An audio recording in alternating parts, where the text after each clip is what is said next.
Hi guys, स्वागत है आपका एक और नई वीडियो में। तो फिर से हम लोग आज के बहुत सारी इंपॉर्टेंट न्यूज़ के साथ जिसमें हम लोग बात करने वाले हैं आपकी ट्रेड रूमर्स के बारे में। क्योंकि ऐसा लग रहा है कि भाई जैसे पॉपकॉर्न ही उछल उछल के आता है, वैसे ही ट्रेड रूमर्स जो है वो भी उछल उछल के आ रहे हैं। जो हमारे फेवरेट यूट्यूबर्स हैं वो रोज़ नई नई खबरें निकल के आ रहे हैं।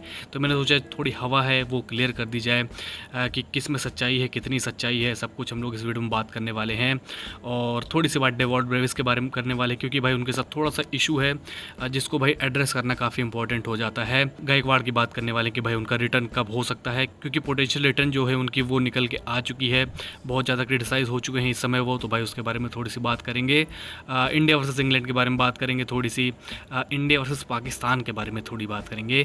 तो जुड़े रहिएगा, आपको वीडियो में मज़ा आने वाला है आखिर तक। और हाँ, सब्सक्राइब ज़रूर कर दीजिए चैनल को और वीडियो को ज़रूर लाइक कर दीजिएगा। टेलीग्राम ज्वाइन करना मत भूलना, क्योंकि वहाँ पे आपको सब कुछ न्यूज़ आपको सबसे पहले मिलती है। तो भाई डिस्क्रिप्शन में लिंक मिल जाएगा, वहाँ पे आप जाके ज्वाइन कर सकते हैं। तो चलिए फाइनली इस वीडियो को शुरू कर लेते हैं। तो सबसे पहले भाई हम लोग साउथ अफ्रीका और न्यूजीलैंड की बात कर लेते हैं, क्योंकि इसमें हमारे 3 प्लेयर्स थे, डेवॉल्ट ब्रेविस, रचिन रविंद्र और डेवन कॉनवे, और पोटेंशियली चौथा भी था जिसके बारे में आगे बात करूंगा। मैं उसको देखना चाहता हूँ सीएसके में, तो जुड़े रहिएगा आप लोग। तो सबसे पहले भाई हम लोग बात कर लेते हैं ब्रेविस के बारे में। तो ब्रेविस का मतलब जो भी खेला उन्होंने, पारी खेली, 15 गेंदों पर 31 रन बनाए, मज़ा आ गया देखकर। मैं बहुत खुश हुआ कि भाई अभी भी वो फॉर्म कंटिन्यू कर रहे हैं।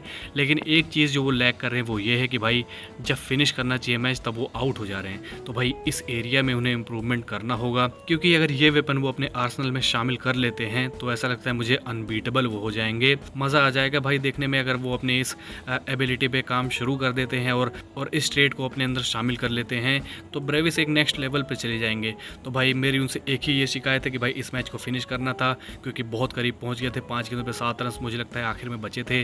अगर वो फिनिश करके आते तो भाई मज़ा आ जाता देखने में और उनका नाम भी होता। और फिर हम लोग आगे बढ़ते हैं। जो हमारे 2 और प्लेयर्स थे इस मैच में, जो कि हैं हमारे डेवन कॉनवे और रचिन रविंद्र, इन्होंने भी काफ़ी शानदार पारियाँ खेली। दोनों ने बराबर रन्स बनाए। हालांकि रचिन रविंद्र ने थोड़ी कम गेंदें खेली थी, 4 कम गेंदें खेली थी टू बी प्रिसाइज। लेकिन भाई देखने में मज़ा आया। फॉर्म में धीरे धीरे वापस आ रहे हैं ये लोग और क्वालिटी बॉलिंग के खिलाफ ये रन्स बनाए हैं, तो भाई ये देखने में भी काफ़ी अच्छा लगा। और रही बात इन दोनों के रिटेंशन की, तो मुझे लगता है रचिन रविंद्र के चांसेस ज़्यादा हैं रिटेन होने के। हालांकि दोनों भी हो सकते हैं, रचिन के इसलिए ज़्यादा हैं क्योंकि भाई यंग हैं, फ्यूचर हैं। और रही बात कॉनवे की, तो अगर वो ऐसे ही खेलते रहे भाई तो चेन्नई सुपर किंग्स को एक बार रिकन्सिडर करना पड़ेगा कि भाई उन्हें रिटेन किया जाए कि रिलीज़। लेकिन भाई इन दोनों के भाई अभी भी चांसेस हैं, रिडीम कर सकते हैं दोनों अपने आप को। फिर जो मैंने बताया था कि भाई चौथा प्लेयर एक जो है जिसको मैं सीएसके में देखना चाहता हूँ, वो है भाई हमारे मैट हेनरी। भाई काफ़ी सालों से अच्छा कर रहे हैं, सीएसके के लिए पहले खेल भी चुके हैं। तो भाई इनको मैं देखना एक बार ज़रूर चाहूँगा पीली जर्सी में। मज़ा आ जाएगा अगर मैट हेनरी आते हैं 2026 के स्क्वाड में। वो मतलब काफ़ी इंप्रूव करेंगे, हमारी बॉलिंग को भी एक्सपीरियंस भी प्रोवाइड करेंगे।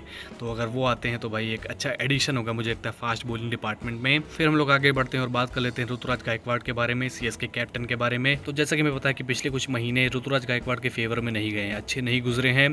फैन से भी क्रिटिसाइज हो रहे हैं, इंजरी कंसर्न भी उनके ऊपर लगातार बना रहता है। आईपीएल में भी इंजर्ड हो गए थे, फिर एमपीएल से पुल आउट कर लिया, यॉर्कशायर में उनका सिलेक्शन हुआ था, काउंटी से पुल आउट कर लिया। तो भाई उनके कुछ प्रॉब्लम्स तो चल रहे हैं, जैसा कि आपको पता ही है। ऐसे ही कोई एक दिन पहले पुल आउट नहीं करेगा, तो मतलब कुछ सीरियस प्रॉब्लम है, इसी वजह से वो क्रिकेट में नहीं दिखाई दे रहे हैं। लेकिन अब वो जल्द ही वापसी कर सकते हैं, दुलीप ट्रॉफी में वापसी कर सकते हैं। बहुत ही पुख्ता सोच से ये खबरें निकल के आ रही हैं कि बहुत जल्दी वो आपको वापसी करते हुए दिखाई देंगे क्रिकेट के मैदान पर। तो मैं तो बहुत ज़्यादा एक्साइटेड हूँ ऋतुराज गायकवाड़ को देखने के लिए, और एक शानदार कमबैक भी उनसे एक्सपेक्ट कर रहा हूँ मैं, जो कि जिसके बारे में बात करें लोग, कुछ वैसी कमबैक उन्हें करना होगा। तो होप करते हैं बेस्ट के लिए। All the best Ruturaj Gaikwad. आप भी all the best Ruturaj Gaikwad के लिए लिख सकते हैं कमेंट सेक्शन में। फिर हम लोग आगे बढ़ते हैं और बात कर लेते हैं थोड़ा ट्रेड के बारे में। तो जैसे कि मैंने बताया था कि भाई इस समय ऐसे पॉपकॉर्न के तरीके से जो ट्रेड रूमर्स जो निकल के आ रहे हैं रोज़, तो भाई उसको डिबंक करना काफ़ी इंपॉर्टेंट है, क्योंकि भाई ये जो यूट्यूबर्स हैं, आपके फेवरेट यूट्यूबर्स हैं, वो रोज़ एक ना एक ट्रेड डील ऐसे निकाल के लाते हैं कि मैं क्या ही बताऊँ। तो चलिए बात कर लेते हैं एक एक करके सबके बारे में। तो सबसे पहले संजू सैमसन और जो ट्रेड डील होने वाली है चेन्नई सुपर किंग्स के बारे में, उसकी बात कर लेते हैं। मतलब मैं बात नहीं करूँगा क्योंकि भाई हज़ारों बार बात कर चुका हूँ, बस रियल और फेक मैं आपको बता दूंगा। तो भाई इसमें रियलिटी है, आप ये मान के चलिए।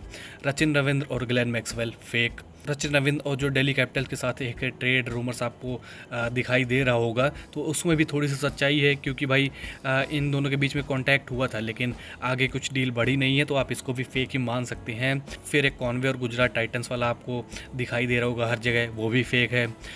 पथराना का एक ट्रेड आ रहा है कि भाई मुंबई में या गुजरात में जा सकते हैं, वो भी फेक है। और वेंकटेश अय्यर क्या चेन्नई में आ सकते हैं, वो भी फेक है। ईशान किशन के चेन्नई में आ सकते हैं, वो भी फेक है। तो मतलब अगर मैं कंक्लूड करूं तो भाई संजू सैमसन वाला जो डील है उसको आप लोग छोड़ दें, उसके अलावा सब कुछ फेक है। और रही बात संजू सैमसन वाले डील की, तो भाई उसका भी एकदम 100% कन्फर्म नहीं है। बस ये है कि अप्रोच किया था चेन्नई सुपर किंग्स ने, अब उसमें क्या बात हुई क्या नहीं हुई उसका कोई भी कन्फर्मेशन नहीं। सब लोग तुक्का ही लगा रहे हैं कि इसको ऑफ़र किया उसको ऑफ़र किया।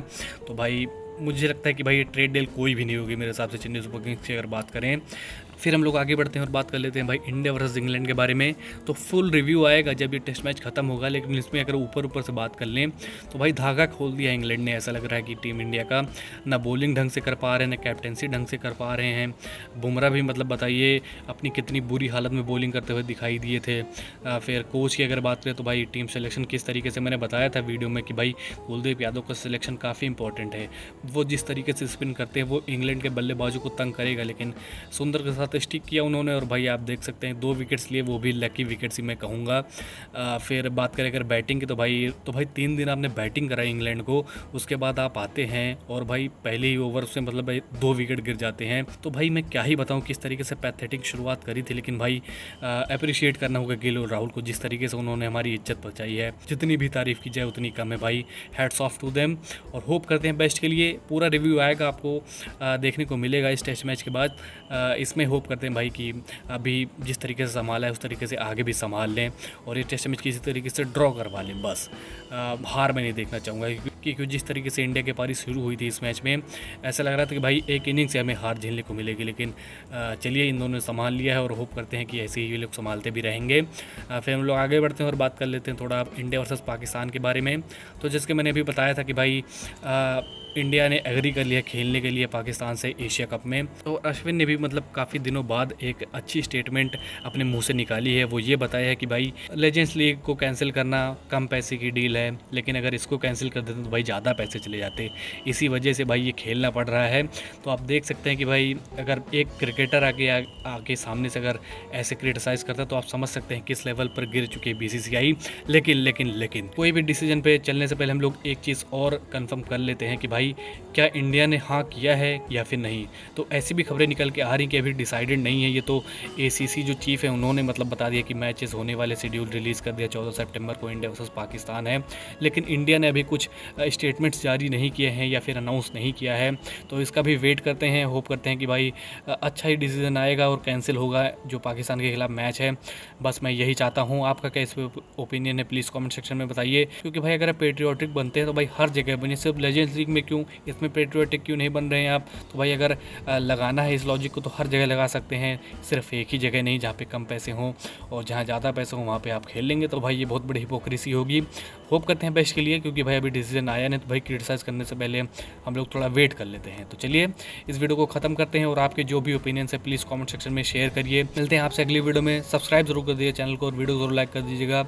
और हाँ, टेलीग्राम जरूर ज्वाइन कर लीजिए, क्योंकि भाई वहाँ पे आपको सबसे पहले न्यूज़ मिल जाती है। डिस्क्रिप्शन में आपको लिंक मिल जाएगा, वहाँ से आप ज्वाइन कर सकते हैं। तो चलिए फिर मिलते हैं आपसे अगली वीडियो में, तब तक के लिए बाय।